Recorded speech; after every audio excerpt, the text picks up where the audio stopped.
Hello everyone, welcome to another video on gold and bitcoin weekly analysis. मेरा नाम अब्दुल हफीज़ है। आज ईद का दिन है, सबको ईद मुबारक। अच्छा, लास्ट वीक मैंने गोल्ड का एनालिसिस दिया था इधर, जब गोल्ड 3309 पे ही चल रहा था, जो कि अभी भी वही रेट है।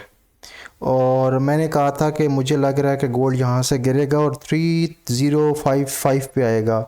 और मैंने ये कहा था कि अगर दुनिया में हालात इस तरह रहते हैं, बिल्कुल सेम रहते हैं, तो ये मेरा एनालिसिस ही वैलिड है।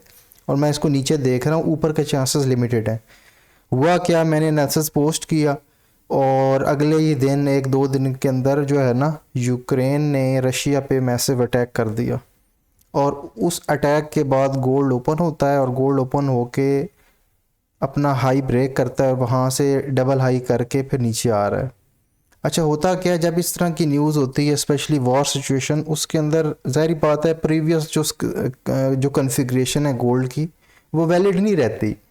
ठीक है, तो हमारी कैलकुलेशन डिस्टॉर्ट हो जाती है। हम तब एनालिसिस कर रहे थे कि जब दुनिया में हालात नॉर्मल रहते, लेकिन हमारे एनालिसिस करने के एक दो दिन के बाद क्या हुआ कि यूक्रेन ने रशिया पे अटैक किया। उस वजह से जो गोल्ड के जो इन्वेस्टर्स थे, जो मार्केट के इन्वेस्टर्स थे, वो उस पर रिएक्ट करते हैं। और जो रिएक्ट करते हैं तो गोल्ड की कन्फिग्रेशन चेंज हो जाती है, उसका फ्रेमवर्क चेंज हो जाता है और प्रीवियस वाला फ्रेमवर्क वैलिड नहीं रहता। अब उस पर हम अपडेट तो नहीं दे सकते थे क्योंकि हम वीकली एनालिसिस पोस्ट करते हैं। सो कोई हमने सेलिंग की ही नहीं। ठीक है, सुबह मार्केट ओपन हुई और हमें को कोई चांस ही नहीं दिया सेलिंग का, और स्ट्रेट अवे ऊपर चली गई, तो हम सेलिंग करने से भी बच गए। अब क्या है कि अब फ़िलहाल अगर गोल्ड हमें पिछले एक दो वीक से सेलिंग की साइड दिखा रहा है, तो कुछ वजह है कि मार्केट के अंदर कुछ एक विजडम ऐसा है जो हमें रिफ्लेक्ट होकर बाहर आ रहा है कि मार्केट एक और डाउन साइड प्ले कर सकती है 3092 या 3055 पे।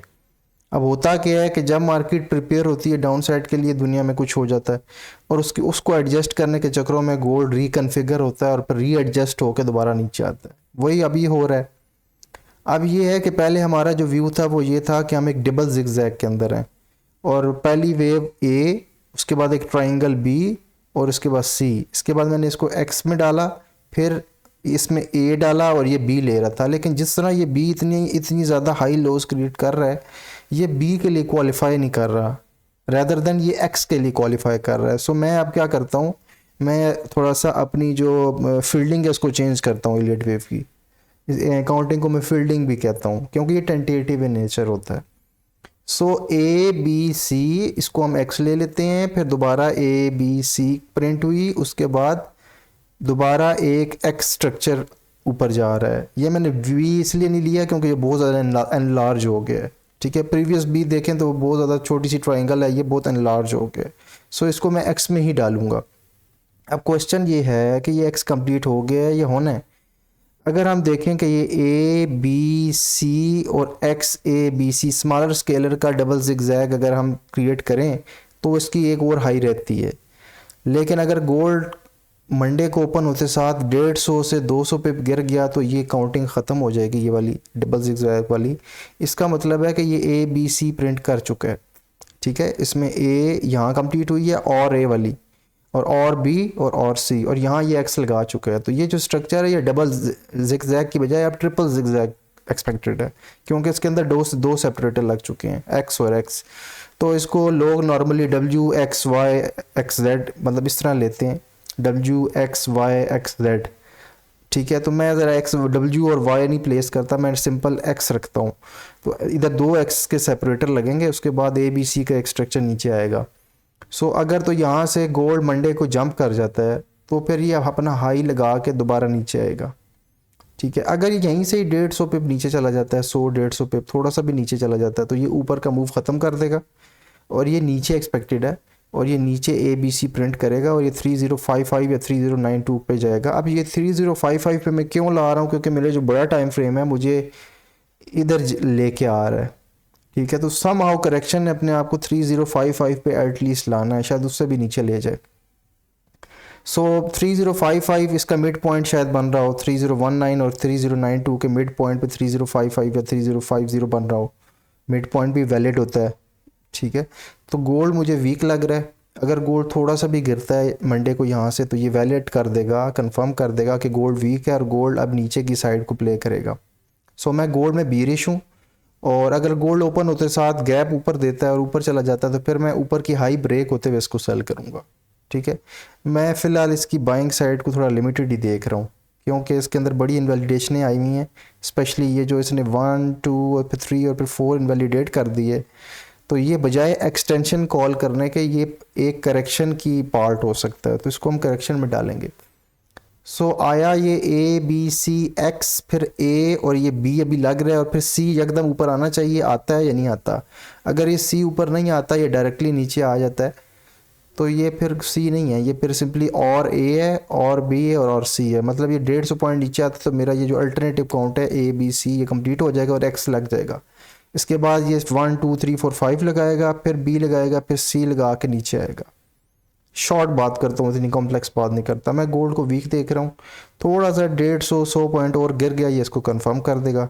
और मेरे जो लेवल्स हैं वो ये हैं कि ये जो अपना लो लगा के गया हुआ है ना, इसको ये ब्रेक करेगा एटलीस्ट 3092 या 3055 पे ही आ सकता है। तो इन शॉर्ट मेरा ये व्यू है। अगर गोल्ड हाई जाता भी है तो मेरा ख्याल है हाई जाके इतना ऊपर नहीं जाएगा। अगर इन केस कुछ ऊपर होता भी है, जंप होता भी है, फिर कुछ हो जाता दुनिया के अंदर, फिर ये अपनी हाई के बाद ब्रेकआउट करके फिर मैनेज करके ये नीचे ही आएगा। सो ओवरऑल मैं इसकी डाउन साइड को प्ले करूँगा। प्रीवियसली भी मैं डाउन साइड की चक्करों में था लेकिन मुझे कोई मौका ही नहीं मिला।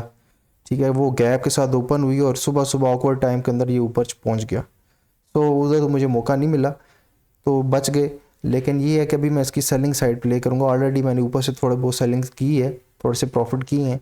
अभी मैं किसी पोजीशन में नहीं हूँ, थोड़ा सा नीचे आ जाए ना 100-150 पॉइंट और नीचे थोड़ा सा ये ग्रो हो जाए, ये नीचे थोड़ा सा आएगा तो ये थर्ड वेव बन जाएगी।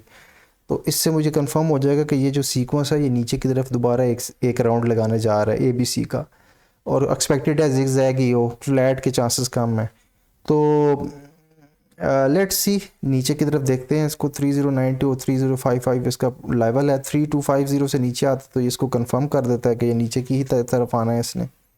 ठीक है, ऊपर 3500 के चांसेस मुझे बहुत कम लग रहे हैं। ठीक है, अगर ये अपना हाई ब्रेक भी करेगा तो कहीं 3440 पे या कहीं ये रेजिस्टेंस लेके नीचे ही आएगा। सो मैं इसको नीचे की तरफ प्ले होता हुआ देख रहा हूँ। ठीक है, तो मैं अपनी ट्रेडिंग स्ट्रेटजी के अंदर 5 मिनट और 15 मिनट के चार्ट पे जाके सेलिंग अपॉर्चुनिटी को प्ले करूँगा। ठीक है, याद रहे एनालिसिस ट्रेडेबल नहीं होते। एनालिसिस के एक बायस्ड अप्रोच देते हैं, एक डायरेक्शन देते हैं, फिर हमारी ट्रेडिंग स्ट्रेटजीज़ होती हैं जो हमें आगे लेके चलती हैं। एनालिसिस पे मैं ट्रेड नहीं करता। ठीक है, ये बात याद रखिएगा। मैं ट्रेड करता हूँ अपने मॉडल्स पे, अपनी स्ट्रेटजीज़ पे। एनालिसिस जस्ट एक प्लानिंग टूल है, एक फ्रेमवर्क है, एक ओवरव्यू है जो कि आपको देना होता है। बिटकॉइन पे आ जाते हैं। बिटकॉइन का ये चार्ट है, wave 1 massive, wave 2 massive, wave 3 हम मैसिव के अंदर हैं जो कि एक्सटेंड हो रही है। वेव सब वेव 1 सब वेव 2 पर फर्दर सब वेव 1 सब वेव 2 सब वेव 3 सब वेव 4। अच्छा, वेव 1 एक्सटेंडेड है, इसका मतलब है कि ये नॉर्मल हो सकती हैं वेव 3 और वेव 4, लेकिन वेव 5, लेकिन वेव 5 इधर इधर कंप्लीट हो गई है या होनी है।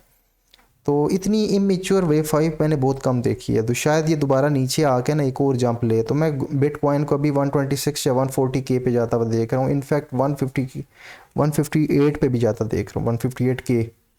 ठीक है, सो ये 126 के या 140 के इसका नेक्स्ट टारगेट है।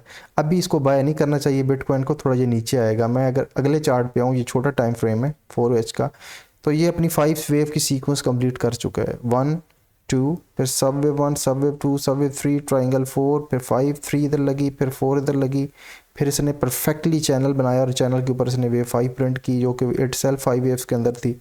और अब ये नीचे ड्रॉप हो रहा है, क्लियरली 5 वेव में हो रहा है, 1 2 3 4 5। सो इसका मतलब है टॉप लग चुका है। अब ये थोड़ा सा ऊपर जाके दोबारा मेल्ट होगा और ये कहीं हमें 93,780 पे नज़र आएगा। तो ये या तो 90,000 पे आएगा या 93,780 पे आएगा, वहाँ से फिर दोबारा जंप होगा। तो मैं इसको थोड़ा सा नीचे आता हुआ देख रहा हूँ 93,780 पे या 90,000 पे, और वहाँ से फिर ये दोबारा ऊपर जाके वो अपना ये लेवल पूरे करेगा 126 के और 140 के। तो ये मेरा बिटकॉइन का एनालिसिस है कि ये अभी थोड़ा सा ऊपर जाके दोबारा एक राउंड नीचे का लगाएगा 93,780 का या 90 का, उसके बाद जंप करेगा। सो वेट करें नीचे से बाय का या फिर ऊपर से सेल का। ठीक है, ओवरऑल मेरा ख्याल है एक सीक्वेंस ये कंप्लीट कर चुका है, एक वेव ये कंप्लीट कर चुका है। मे बी ये 5th वेव ना हो, मे बी ये 5th का फर्स्ट पार्ट हो। पहली वेव हो फिफ्थ की, फिर ये पहली वेव फिफ्थ की दूसरी वेव लग रही हो, may be massive third wave आनी हो, ये भी हो सकता है। तो इन केस ये होता भी है तब भी हम प्रिपेयर हैं। ऊपर से ये थोड़ा सा जंप ले के 108 या 109 के पास से रेजिस्टेंस पकड़ के ये नीचे आके 93 780 या 90 पे सपोर्ट लेगा, वहाँ से जंप देगा। सो ओवरऑल ये इसका व्यू है, और इसने कहीं ना कहीं अपने आप को 126 के और 140 के को टैप करना है, इवन इनफैक्ट कि 158 को भी कर सकता है ओवरऑल लॉन्गर रन के लिए।